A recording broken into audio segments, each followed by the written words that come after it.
bed scenes with Jean Tripplehorn in this film, and Elizabeth standing just off camera saying, "Go on, make it dirtier. Go on, put your tongue in, touch your breast." And that, you know, that is a very odd thing to happen, and sort of sexy as well.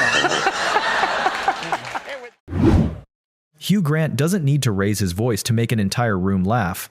He simply keeps his usual polite demeanor. Then he delivers a line sharp enough for the person across from him to realize they've just become the joke. There is another, of course, Alain Levy, who is the head of the whole caboodle, and so powerful, I almost can't speak to him. And working title, and my girlfriend Elizabeth Hurley, who put up with easily the nastiest. This is it's tragic how much I'm enjoying getting this. Really, virtually uncool. You're supposed to think that awards are invidious and things like that, but I think they're heaven, and. Hugh Grant always knows exactly how he should look in front of a camera. Conan, apparently, did not. So Hugh decided to help him in his own very particular way. She learnt these things through doing Estee Lauder. There's, for instance, surprised but delighted by the camera. I'll do it for you now. Okay. So you'd go. Where's the camera? Even Chris Martin had a hard time hiding his admiration for Hugh Grant. The only problem was that the way he showed it made his own idol slightly uncomfortable. You're sitting beside Hugh Grant. Yeah, Hugh. And I know you're a fan. I'm a giant fan of Hugh. Oh, likewise. You want to see my tattoo? Have you got a Hugh Grant? No, I haven't. No, but didn't you send him fan mail? I sent him fan mail as a 40-year-old man. So recently? Yeah, recently, yeah. Not so much since the restraining order, but... And he's like, yeah, whatever, rock star, fuck off. and then starts flirting with your other half. And so I thought... 5 minutes later... You'd have to lie there in that sort of chair. And he says, and you are now very, very relaxed, and you are completely unaware of everything around you. And after 3, you are even more relaxed. 3, 2, 1. And all I'm thinking is, I'm not at all relaxed. No, yes. I am tense as a toad. I'm fully aware of everything. I can hear I've never been more aware of everything around me. Yeah. I'm totally miserable and self-conscious because I'm English and polite. I can't say that, so I go, yes, I'm very relaxed. Yeah. Hollywood once welcomed Hugh Grant with what seemed like a very important audition. But the thing he remembers most clearly had very little to do with acting. I mean, my very first encounter in Hollywood, before I ever got any success, I was out there auditioning for some film, and I was in this office one-on-one. So I started reading, and he was a sort of man in his 60s, silver-haired, sicker than any man I've ever seen in my life. It was like a cat being sick. It was, you know, you read about projectile vomiting. He was on the floor, and I had to didn't know what to do. I just arrived in Hollywood the first time in my life, boy from Hammersmith, to sort of pick him up, and he filled the waste paper basket. And anyway, I thought it was my acting, but it turned out to be Mexican food he had. Did you get the job? Oh yeah, I got. A few moments later. Most celebrities lose weight for health reasons or for a role. Hugh Grant found his motivation in a scenario most people would rather not think about. First of all, how tall are you? Let's start there. I'm 5'11", Dave. 5'11", Yeah. and what was the highest you weighed? What was the most you weighed? I got up to maybe 182 pounds. Mm-hmm. How many stones is that? That's 12.5 stones. 12.5 stones. Oh. Yes. But I was saggy. That's what it was. Have you ever had that thing where you're washing your face? I was shaving, and I rinsed my face like this in the basin, and I looked up at the mirror to the side, and my eyes looked up, and my face stayed down in the basin. And that's when I knew I had to do something. Oh, really? So then I have this fantastic Swedish woman who comes 3 times a week, and... Who's been your best? Who've you had the most spark with? Who've you gone in the room and gone, bow, wow, Well, it depends in what sense you mean. I mean, there were ones I really got on with, like Sandra Bullock, I love to this day. Yeah, we like her, don't we? Sarah Jessica Parker, all that. But, you know, I can't think of a leading lady I haven't fancied. I think you got to fancy them. Yeah. Otherwise, it's no fun. What's the point of doing the film? So you sort of use films as speed dating? Pretty much, yeah. It's like Tinder for me. A few moments later. The line between work and private life is sometimes only one door away.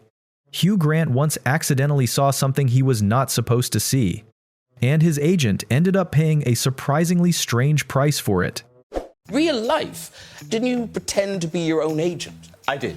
I've never been very good with being agented or with agents, and I fired them left, right, and centre. I fired one poor man who was a brilliant agent just because I saw his anus.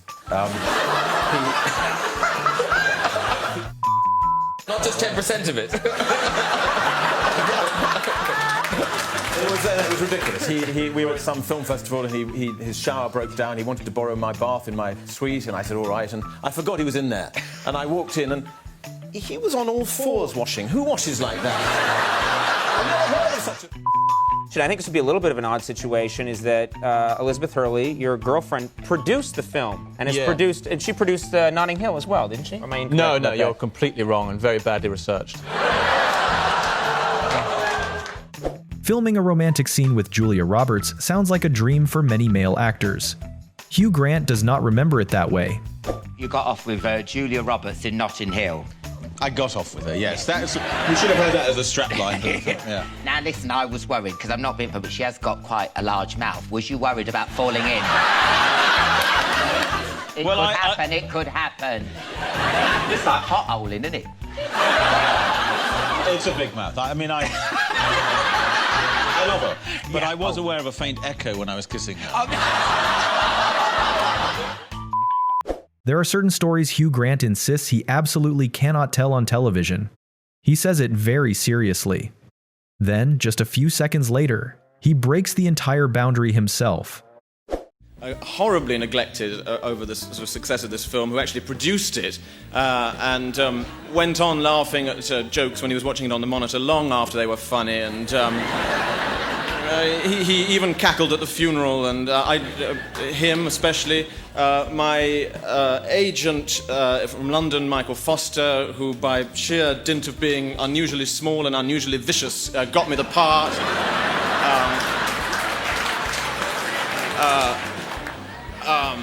Hologram for paying for it. Wise Michael Kuhn and brilliant Russell Schwartz. A very English scandal already has an unbelievable plot, but the real story behind it is even stranger. And the way Hugh Grant tells it, even the world of politics cannot stay serious for very long. It's I know for me, I'm extremely pale. So anytime I have to take my shirt off for any bit we do here on the show, they have to apply 7 gallons of body makeup to actually make me appear human. Right, yeah, that's a horrible thing. You know, I once had an even worse experience doing, I think it was a BBC thing in London, where I had to be topless, and the makeup woman actually said to me, would you like me to paint in some definition? Which I... Which is, you know, that's humiliating in itself. But what's even more humiliating is that I said yes. Yes. Yeah. Two famous gentlemen of romantic films sit together and start delivering iconic lines until the audience can no longer tell exactly who is saying what. Matthew, you can go first. Oh my. The first one is Hugh's line from Love Actually. Who do you have to screw around here to get a cup of tea and a chocolate biscuit? Wait, but how would that sounded like him? But how would you do it as Matthew McConaughey? Who you got to screw around here to get a cup of tea and a biscuit? So much hotter. That's not bad. And then Hugh, could you read this line here? This is from one of Matthew's. All right, all right, all right!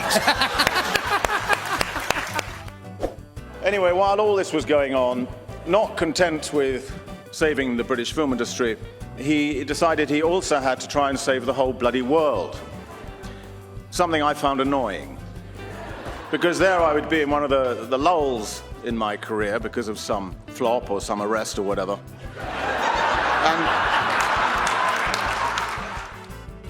Hugh Grant almost always has a comeback ready. But all Meryl Streep has to do is say a few words, and for once, Hugh goes completely silent. Julianne Moore, brilliant actress, loathes me. Yes. Rachel Weisz, ever beautiful, despises me. Yes. Yes. Drew Barrymore, made her cry, hates me. That can't be true. Julianne definitely hates me. Rachel Weisz, I think we got on fine. I don't know why I said that. Maybe I was going for a comedy triple. I don't know. Who was the third one? Drew Barrymore. She made the mistake of giving me notes. How would you take that? Oh, well, when you're acting with someone and I took them very well, did I?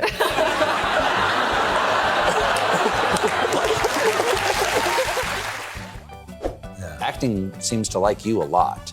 But if you hadn't been an actor, what was the road not taken for Hugh Grant? Was there a backup plan? Well, there were things I could have done. I was in advertising for a bit. I wrote radio commercials and produced them. Really? And I was quite happy doing that. Do you remember a product that you sold? Oh, yes. I wrote some good ads for Mighty White Sliced Bread with all the goodness of white, goodness of brown, but the great taste of white. That was... The BAFTA stage may be prepared down to the smallest detail, but handing Hugh Grant a microphone is always a gamble. The lights come on, and the script starts losing its power. Oompa Loompa. Dumpity D. Now the best director category.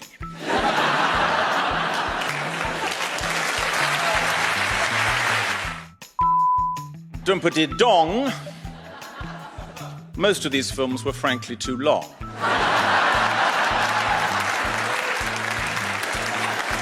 Oompa Loompa Dumpity Da.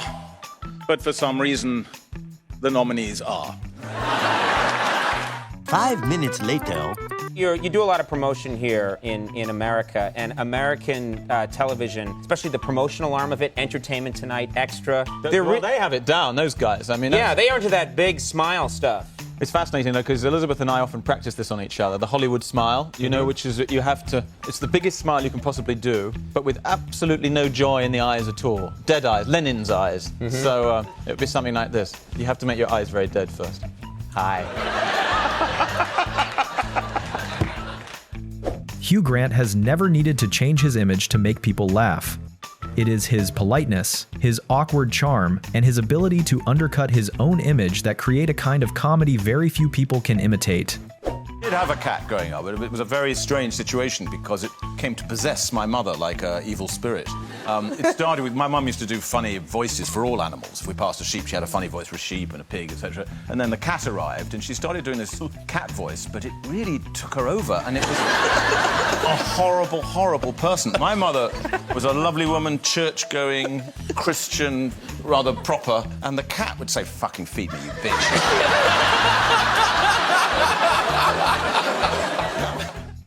And they come in and everything seems nice, and then things start going weird. You can just see it in my excellent acting there. By the way, I know you're being funny, but your acting is excellent in this movie, and it's a really, really gripping and scary movie. You're very, very creepy.